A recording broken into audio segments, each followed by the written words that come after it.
വസന്തത്തിന്റെ നിറവിൽ കണിയൊരുക്കി മേടമാസത്തിന് സ്വാഗതമോതുകയാണ് പൂത്തുനിൽക്കുന്ന കണിക്കൊന്നകൾ. പ്രകൃതിയുടെ പൊൻകിരീടമാണ് കൊന്നപ്പൂക്കൾ.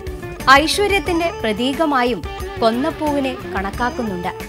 വിഷുവിനായി നാടൊരുങ്ങുമ്പോഴേ നാടെങ്ങും കണിക്കൊന്നകൾ പൂത്തുലഞ്ഞു നിൽക്കും.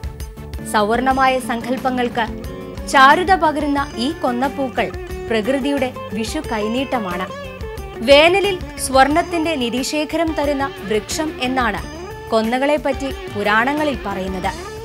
കണിക്കൊന്നകൾക്കും ഐതിഹ്യ പെരുമകൾ ഏറെയുണ്ട്.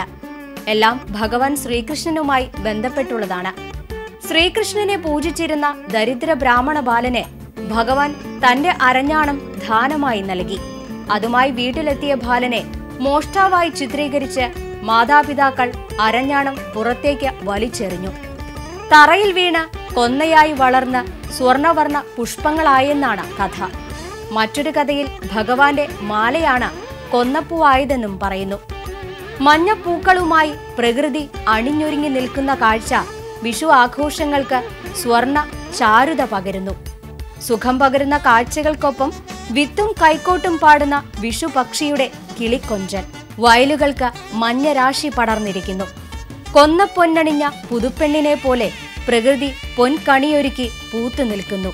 ഇനി തുടിക്കുന്ന കാത്തിരിപ്പാണ് വിഷു പുലരിക്കായി. Culture desk TCV.